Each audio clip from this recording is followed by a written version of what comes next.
After LSU punted on their opening drive, Kyron Lacey dropped the ball on second down, and LSU punted on the opening drive. It was a clinic on both sides of the ball by LSU. 5 straight touchdown drives. The 6th one ended the half, so it wasn't even a drive. And they came right back out in the second half and went 45 yards on 9 plays for a touchdown. Honestly, they had 8 straight drives where they marched the ball right down the field. One of them ended in a pick in the end zone, which we'll talk about in the second segment. But 8 straight drives, you went right down the field. 7 touchdowns, 1 pick. And then on the defensive side of the football, punt, punt, punt, punt, interception, punt, turnover on downs, interception, punt. 1, 2, 3, 4, 5, 6, 7, 8, 9 drives for Purdue that were all punts, interceptions, or turnovers on downs. An absolute clinic by LSU, and really a nice cap to the season. I still maintain this point. I'm like the only one who thinks this way. So I'm probably wrong, but it doesn't change the way that I think. If LSU would have gone out there against this Purdue team and lost 27-20, I don't think we would have gone into next August and said, yeah, they really screwed up the end of last year. I just don't know if this program's headed in the right direction. I just don't feel that way. I don't think that would have happened. And I don't think that it's some massive momentum swing that tosses you into some sort of championship stratosphere for next year. It's not that impactful, but it's just nice to look at it and go, hey, you had a really good year. You beat Auburn and Florida on the road for the first time in the history of the school. You beat Alabama. You won the West. And you finished with 10 wins. It's just a nice little topper to throw on there. And certainly today, it feels better than if they would have lost the game. Now, I'm listening to Hanny's postgame show after I got off the air and Richard Dixon is on there. Richard Dixon played. He knows. He said it means everything. I'll take his word for it. I don't necessarily see it as that. I'm just glad that the guys got to go out there and have some fun and cap the season with a win after 2 straight losses that you had to sit on for a month. I mean, they were having fun. Jumping in the Cheez-It bed. Is it necessary? No. Was Jamar Cain a little irritated with it? Yeah. Were they having fun? Yes. They ran some trick plays. I don't know if up 35-0 is the best time for Philly special, but whatever. Letting Malik Neighbors chunk it around the yard. You run into a little bit of a situation there because you've put these plays in. The guys are excited about them, and you want them to be able to run them and have some fun, but all of a sudden you look up and you're up 4 scores. Can you run the trick plays when you're up 4 scores? Well, they did. They had some fun. Huge moment for Quad Wilson. I'll be 100% honest about Quad Wilson's pick 6. I was in my car driving from my home to the studio to do postgame. I can stay for the entire game if I need to. I can get to the studio in time. But when you're up by 1 million, which LSU was, head out a little early. Give yourself a little bit more time. So I'm in the car, and I'm listening to Chris Blair's call of the game. And they throw the pass, and it gets in, bad, intercepted. And I'm like, oh, great. And then he goes, coming back the other way to the 10, to the 20. It's Wilson. I said this out loud by myself in the car. I go, who the hell is Wilson? I had no idea who it was. But when he said Quad Wilson, oh, yeah, Frank's kid's on the team. I knew that. And that's just a cool moment for him. Probably wasn't a lot of fun for the Purdue players, but as far as LSU goes, they had some fun, and they played a really solid football game.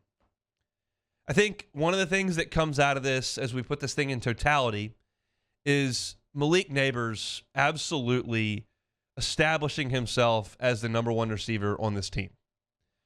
He went over 1,000 yards in the game. He ended up leading the SEC in catches. I don't know if you realize that. Malik Neighbors had more catches than anyone else in the Southeastern Conference. He was second in yards behind Jalen Hyatt. And with Kayshon Boutte moving out, with Jack Besh out, with Jeray Jenkins moving on, the receiver room starts to look a little bit different next year. And I think Malik Neighbors being the number one is a great thing. He had a great game throwing the football yesterday, but he also had 9 catches for 163 yards and a touchdown, the long 75-yarder, where he really, honestly, put it into a gear I didn't know he had. When I think of Malik Neighbors, I think of a strong guy. I think of a guy who can get off the ground. I think of a tough receiver. I don't know that I would have put burner attached to his name. That was impressive yesterday. He took that little jet sweep and he put it in gear. 75 yards for a score.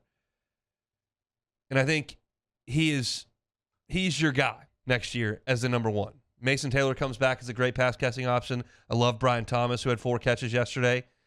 I think Kyron Lacey has a spot. I think Chris Hilton's got a lot of talent. You certainly bring in 3 really talented wide receivers in this class.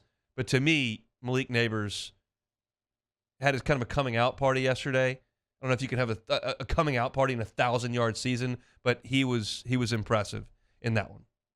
And then here's the last thing that I'll talk about with this game and what it meant. Because, look, it's 63-7. It is what it is. But there's one point from this that I think, for me, means the most.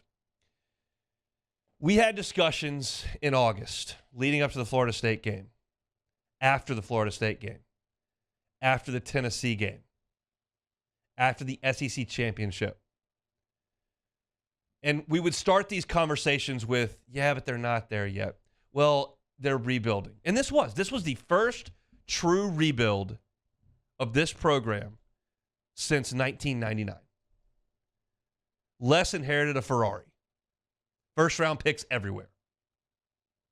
Things were stale towards the end, and Orgeron did change some things, but a lot of the same people were in that building, and there was some talent there. Les wasn't a rebuild. O wasn't a rebuild. This was a rebuild. And in this era of college football, a rebuild can be much quicker than it was in a different era. So when we have discussions after Florida State, they're just not quite there. When Tennessee comes in here in the top 5 and kicks your butt in Death Valley, and you come back on a Monday and you go, well, they're just not at that level right now. They're working. They got to keep recruiting, keep building. When you go play Georgia and they're doing hockey line shifts on the defensive line, you go, well, LSU's program's just not there yet. They're not at that level. All those conversations are realistic and fair and appropriate. I'm not having them anymore. Yesterday was the end of that. Transfer portal, freshmen being ready to play like they weren't 20 years ago. At this point, LSU should feel like it's on a level playing field with everybody it takes the field with. Maybe it's not quite realistic, but it's the way I don't want to have the conversation anymore of, they got to rebuild it. This year it was 100% appropriate, and we did it time and time again.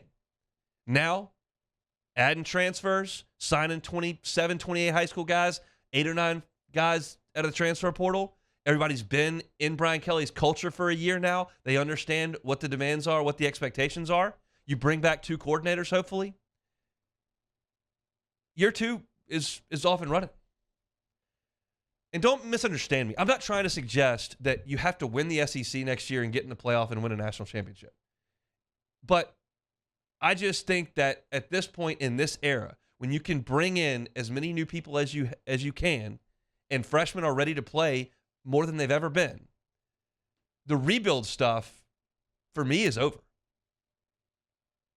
They got a lot of work to do over there at football ops. Keep developing. But to me, play ball. Matt, on his show today, is probably going to tell you at some point that he believes LSU will be the favorite in the West next year.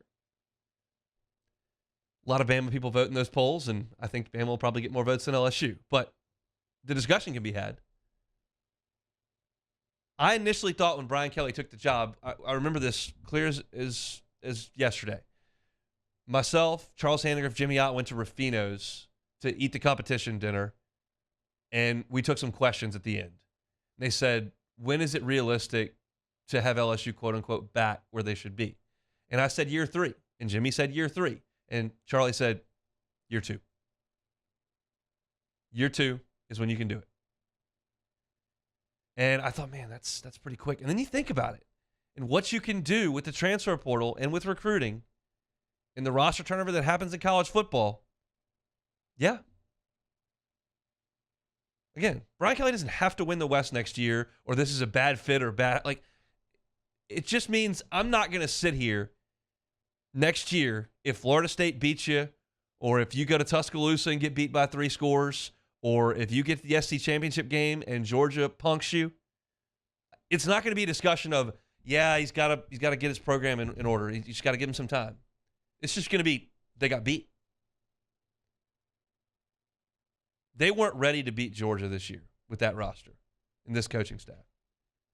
They should be ready to lace them up next year and go. And that's exciting because that's what it should be. And that's a heck of a rebuilding year to go 10-4, win the West in a bowl game. It's a heck of a rebuilding year. That's what it was. But to me, this is pushing off the dock now.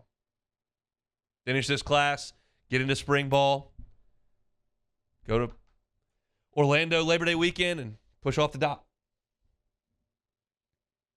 That's just the way I see it. Hey, thanks so much for watching the Hunt Palmer Show on YouTube. If you don't mind, throw us a like right below and hit the subscribe button. We'll see you next time.